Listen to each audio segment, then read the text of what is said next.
My name is Camila, I'm 30 years old, and last week my father called me crying.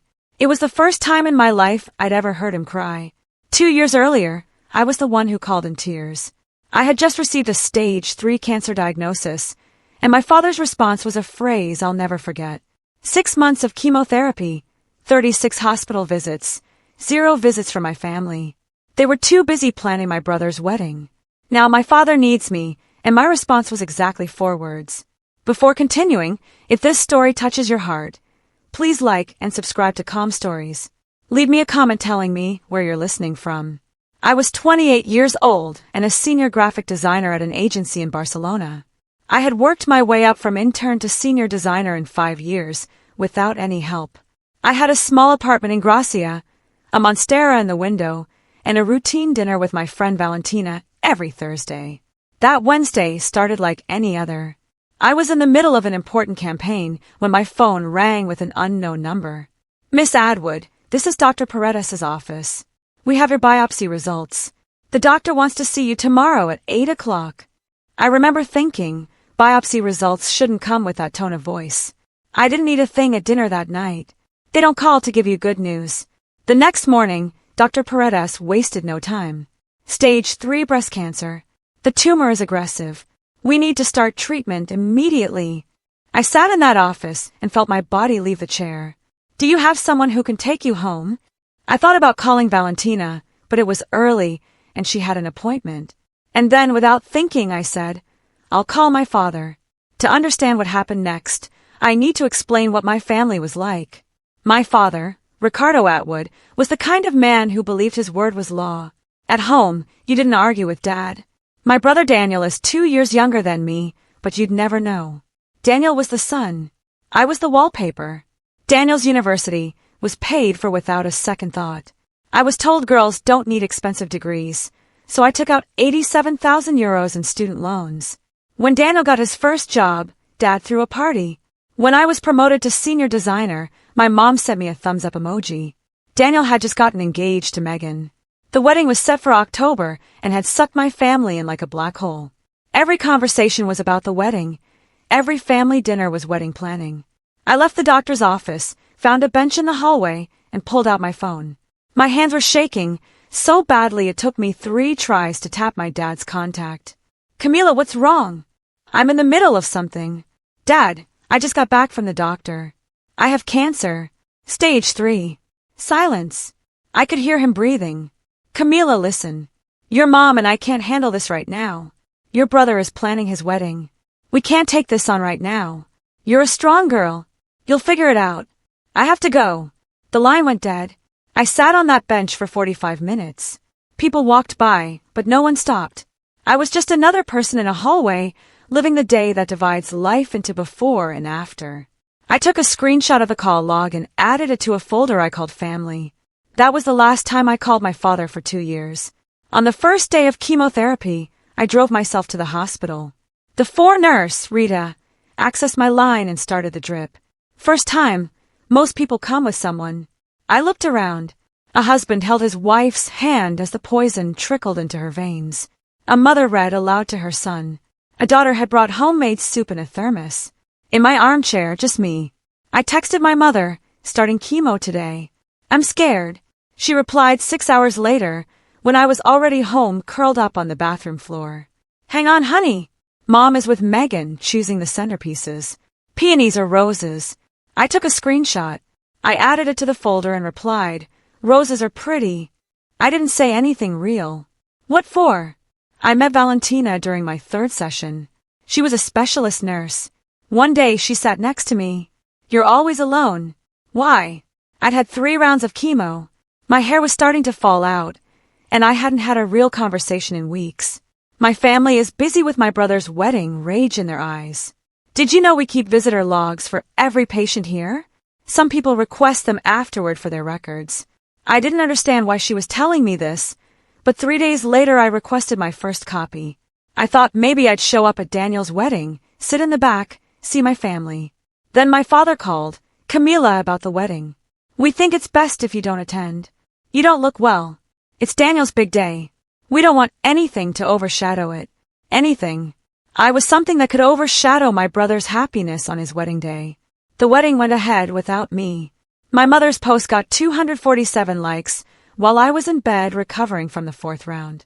The caption read, "The happiest day of our family's life." I filed it away and shut down social media for 6 months. 3 weeks later, the medical bills started rolling in. Between deductibles and psychosocial payments, I was facing 47,000 euros that I didn't have. I sold the car, canceled everything, and when that wasn't enough, I asked my father for money. "Dad, I'm in trouble. The bills are more than I can handle. Could you lend me some money?" His reply came 2 hours later.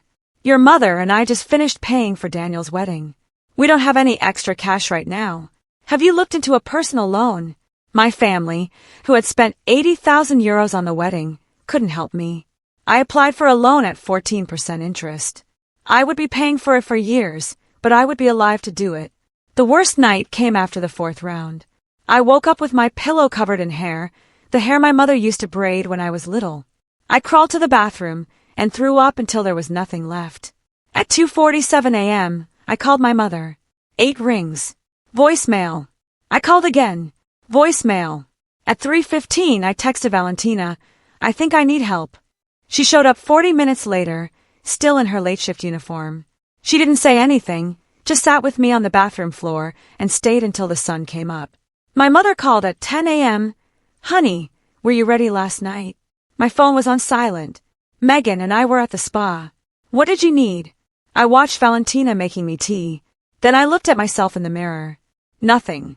Mom, it was nothing." "Oh, that's good. Call anytime. Love you." She hung up. I took a screenshot and finally understood what the word family meant. 2 years later, I was cancer-free. The day Dr. Paredes told me there was no evidence of disease, I cried in the parking lot for an hour. They weren't tears of sadness or joy, just release. 2 years of holding my breath, and I could finally exhale. I'd been promoted to art director. I'd moved to a bigger apartment. I bought myself a navy cashmere scarf to celebrate my first year in remission, the most expensive thing I'd ever owned that wasn't a medical bill. My family and I had exchanged the bare minimum. New Year's messages, birthday emojis, nothing real. I had a life now, a good life that I'd built from the ground up. And then my father called. It was a Thursday afternoon. I was making dinner when my phone lit up with Dad. Something made me answer. "Hi, Camila." His voice was different, thin, uncertain. My father had never sounded uncertain. "I need to see you. There's a dinner party at our house on Sunday. We need to talk about the future. Not a how are you? No, I'm sorry, I just need you." After hanging up, I realized something. In that entire conversation, the first real one in 2 years, not once did he ask if I was okay. He didn't even know if I'd survived. Parkinson's requires long-term care. It requires someone willing to put their life on hold. And I was the logical choice, the single, childless daughter, the one he'd always been expected to sacrifice. I called Valentina. "Are you going to come? I need them to ask me while looking me in the eye. I'm not going to let them manipulate me. Not anymore." "That folder you've been saving," Valentina said. "The screenshots, the visitor logs, bring it, not to use it, but to remind you of the truth if they try to rewrite it." That night, I scrolled through 2 years' worth of evidence. The messages, the call logs, the hospital visitor logs with my name at the top and an empty column where the visitors should have been. On Sunday, I arrived at my parents' house wearing black trousers, a cream silk blouse, and my cashmere scarf. Not to impress, but to protect myself. My mother opened the door and drew me toward her. She smelled of Chanel No. 5, the same perfume she wore at my graduation, at Daniel's wedding, at every important moment that didn't include me. The dining room hadn't changed. The photos on the wall were frozen at my 18th birthday. Me, frozen in a prom dress. While for Daniel there were photos of his career and his wedding. Daniel stood up with open arms. Megan remained seated, one hand on her stomach. And then I saw my father at the head of the table, smaller and older than before, his hand trembling on the tablecloth. His eyes held something I had never seen in him before, fear. When the plates were cleared, my father stood up, gripping the edge of the table for balance. "I'll get straight to the point. My Parkinson's is going to progress. I'll need long-term care. We've discussed it as a family, and we think it's best if someone moves back home." His eyes fell on me. "Camila, You're the obvious choice. You work from home, you don't have a family of your own. I've already had your old room prepared. The word obvious felt like a slap. Not the best kind. Obvious. It makes sense, Cam. Daniel nodded. I have a baby on the way. You understand, right? We're not asking you. My father's voice hardened. We're telling you what has to happen. You're the daughter. This is what daughters do. I felt the old pressure to give in, to shrink so everyone would be comfortable. But that Camila was dead. She had died on a bathroom floor 2 years ago, alone, her phone full of ignored messages. Before I answer, I want to ask you something, Dad. When was the last time you asked me how I was? When was the last time you even wondered if I was still alive? The silence stretched. What are you talking about? My father asked. You say I have a responsibility to this family, but when I was sick fighting for my life, where was this family? I had stage 3 cancer, 6 months of chemotherapy. I lost my hair. I spent €47,000 out of my own pocket because you told me you couldn't help me. I'm cancer-free, 2 years in remission. But you didn't know. You never asked. My father's face had gone pale. It's not fair, my mother whispered. We were busy with the wedding. The wedding was important enough to spend €80,000 on, but my cancer treatment didn't warrant a single visit. Cam, we didn't know it was this serious, Daniel said. I called you the day of my diagnosis. I was crying. I told you I had stage 3 cancer, and you said, we can't deal with this right now. Your brother is planning his wedding. Not me. My father started. Yes, you did. I unlocked my phone, opened the folder, and placed it on the mahogany table. Do you want to see the messages where you told me to take out a loan for my treatment? The log showing Mom didn't answer when I called at 2 a.m., or the hospital visitor logs. I scrolled to the document. 36 chemotherapy sessions, 0 visitors. The room was completely silent. Megan's hand had dropped from her stomach. My mother was the first to reach for the phone. Her hands trembled as she scrolled. Visitors. None. None. None. I don't understand, she whispered. Why didn't you tell us how serious it was? Yes, I did. Here's where I sent you my chemo schedule, and here's where you replied asking about flowers. Here are the 23 times I called you in 6 months. Daniel grabbed the phone. His face had turned a color I'd never seen on him before. Megan leaned over his shoulder, reading with her jaw clenched. That's right. Everything is time-stamped. Everything is official documentation. This isn't my opinion, Daniel. This is what happened. I don't need an apology, I said calmly. I just need you to remember. My mother was crying openly. Mascara was running down her cheeks. Yes, you knew, Mom. You just chose not to see it. What's done is done. I'm sick, Camila. We have to move on. You have a son whose wedding cost €80,000. A son you've never asked to sacrifice anything. Why don't you ask him to be your caregiver? I can't. Daniel snapped. I have responsibilities. I had them too. I had a job. I had a life. I had cancer. And I handled it all on my own because you were all too busy. I stood up and picked up my bag and scarf. My mother reached for my hand. Please, Camila, we're a family. Family means showing up.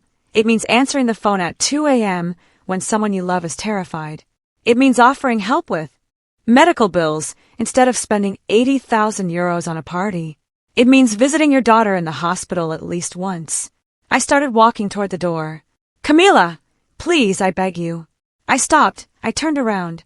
My father was crying. I had never seen him cry. Now tears streamed down his face. His hand trembled as he tried to wipe them away. I'm sorry, he said, his voice choked with emotion. I'm scared of what's coming. I need you, please. You're my daughter. For a moment, I felt the old tug, the inner child who had spent her whole life trying to win her father's approval. But that child had grown up, had survived cancer alone, had rebuilt her life from scratch. Dad, I hear you. I understand you're scared, but there's something I need you to hear. I took a step toward him, close enough so there would be no misunderstanding. 2 years ago, I called you crying. I told you I had cancer. I told you I was terrified. And do you know what you said to me? He didn't answer. There was no need. You said, we can't deal with this now. I let the words settle in the room like snow. I smiled, not bitterly, not angrily, just peacefully. I can't deal with this now. For words, the exact same ones he had said to me. My mother gasped. Daniel's jaw dropped. My father stared at me. tears still falling, as the full weight of what I had said caught up with him. I turned and walked to the door. I didn't run. I walked. I passed the family photos that didn't include me, the chandelier, the mahogany furniture, all the trappings of a family that seemed perfect from the outside. I opened the door and stepped out. The cool night air hit my face like a relief.